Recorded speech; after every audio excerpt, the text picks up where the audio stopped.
के कार्यक्रम में मंच पर उपस्थित श्रीमान दीपक प्रकाश जी, विपक्ष के नेता और पूर्व मुख्यमंत्री श्रीमान रघुवर दास बाबूलाल मरांडी जी, भाजपा के राष्ट्रीय उपाध्यक्ष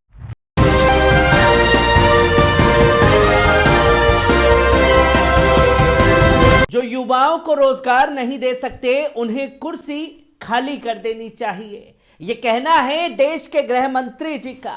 और चौंकिए मत, ये उन्होंने देश के प्रधानमंत्री जी के लिए बिल्कुल नहीं कहा है, जहां उन्होंने वादा किया था कि हम युवाओं को 2 करोड़ रोजगार देंगे।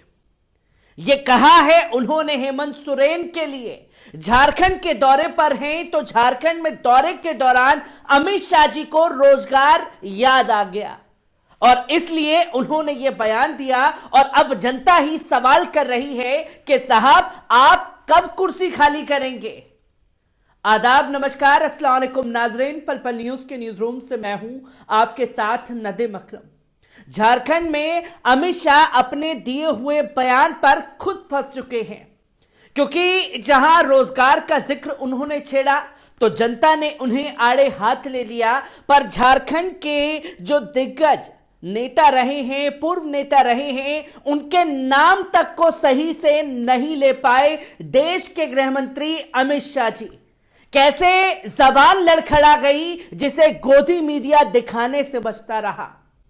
एक बार इस वीडियो पर नजर डालिए। के कार्यक्रम में मंच पर उपस्थित श्रीमान दीपक प्रकाश जी,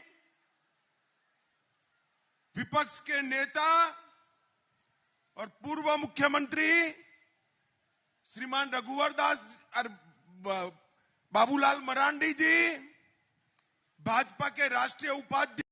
आपने देखा कि किस तरीके से नाम लिया गया या उन नामों का अपमान किया गया जो झारखंड में एक महत्व रखते हैं। उनके नाम तक को सही से नहीं ले पाए देश के गृह मंत्री अमित शाह जी।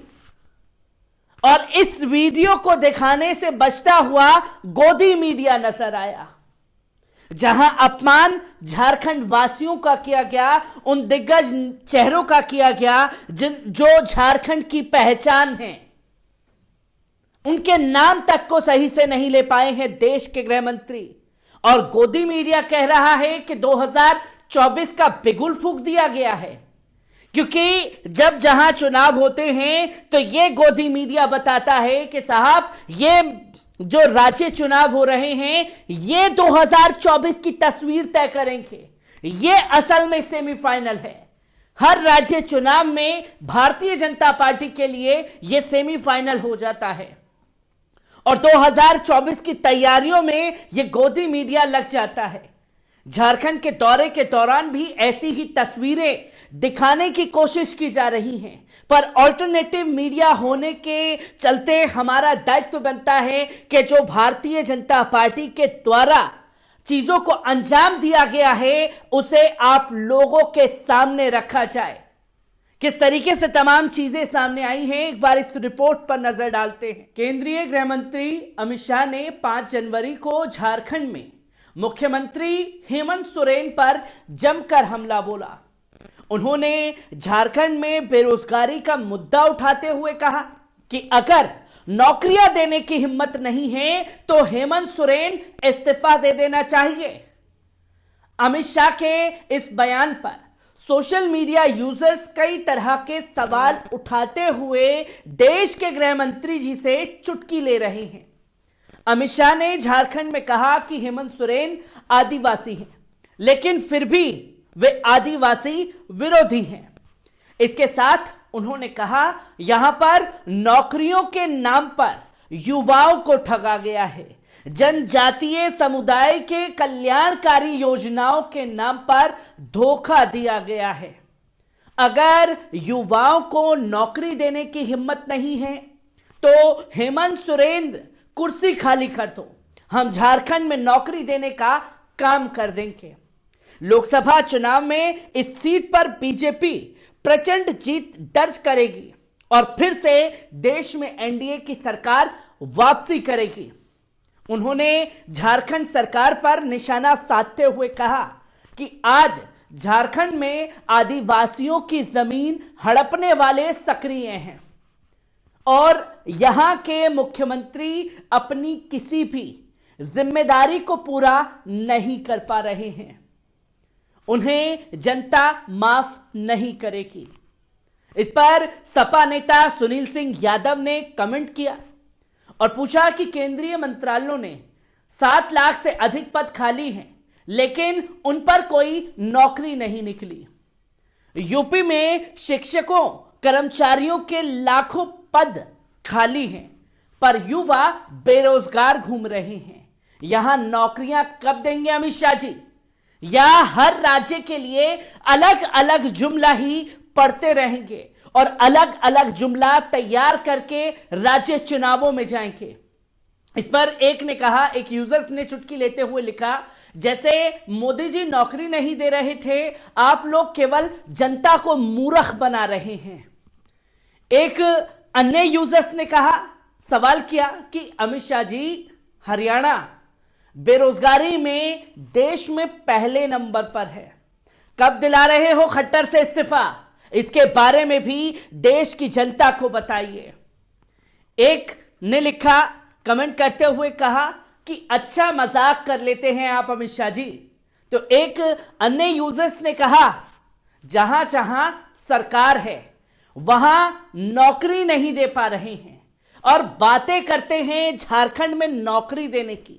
अगर नौकरियां देने की हिम्मत नहीं है तो कुर्सी खाली करो।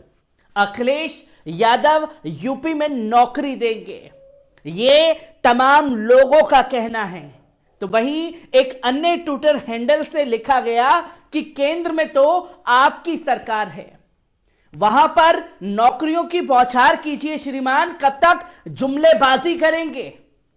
एक अन्य यूजर्स ने लिखा कि बोलने में क्या जाता है भाई, इनको सिर्फ बोलना आता है, करना कुछ नहीं आता, बस चुनाव प्रचार में वादे दर वादे फेंकते जाना जाते हैं। भक्ति युग है, वोट मिलना तय है। एक अन्य यूजर्स ने कमेंट किया कि इतना भी मजाक ठीक नहीं है गृह मंत्री जी। इसी पर जेएमएम ने अमित शाह से कई तीखे सवाल पूछे हैं जो कि उनको कटघरे में खड़ा करता है। उन्होंने पूछा, आपकी पार्टी और आपकी सरकार सरना धर्म कोड को लेकर क्या राय रखती है? इसको साफ साफ बताइए।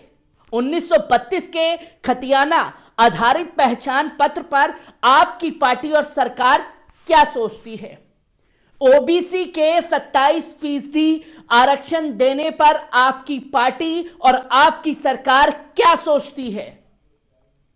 आगामी सत्र में आपकी सरकार 1932 के खतियान सरना धर्म कोड और ओबीसी आरक्षण को 9वीं अनुसूची में शामिल करेगी या नहीं करेगी?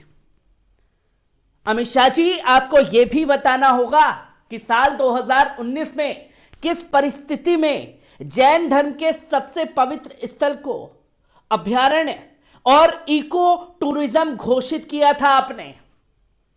इस पर कांग्रेस ने भी कई तीखे सवाल पूछे और पूछा कि राज्य का 1,36,000 करोड़ बकाया राशि का भुगतान कब करेगी केंद्र की मोदी सरकार?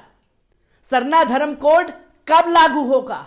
ओबीसी आरक्षण और 1932 खतियान आधारित नीति को 9वीं अनुसूची में कब शामिल कराएंगे आप?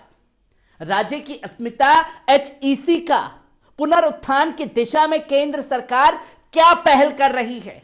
क्या इन सवालों का जवाब देने की हिम्मत है? और बात करते हैं हिम्मत है तो कुर्सियां छोड़ने की। 4 साल पहले प्रधानमंत्री द्वारा राज्य के पालमू जिले में मंडल डैम का शिलान्यास किया गया था। उस डैम की स्थिति भी गृह मंत्री को स्पष्ट करनी चाहिए कि अब कैसी है। महंगाई कम करने की दिशा में केंद्र सरकार की क्या योजना है? प्रत्येक वर्ष 2 करोड़ रोजगार देने के वायदे क्या हुए और आप हमें कह रहे हैं कि कुर्सी खाली कीजिए? क्योंकि झारखंड में मुंह की खानी पड़ी है केंद्र की मोदी सरकार को, जहां पूरी चाणक्यगिरी धरी की धरी रह गई। और इसलिए अब देश के गृह मंत्री ने झारखंड में पूरी तरीके से मोर्चा संभाला है और मीडिया ने अभी से बोलना शुरू कर दिया है कि साहब वहां तो डंका बजेगा और 2024 की तैयारी शुरू हो चुकी है, यहीं से जीत का खाता खुलेगा। मैं ऐसी ही खबरों से आपको रूबरू कराता रहूंगा। दीजिए इजाजत, शुक्रिया।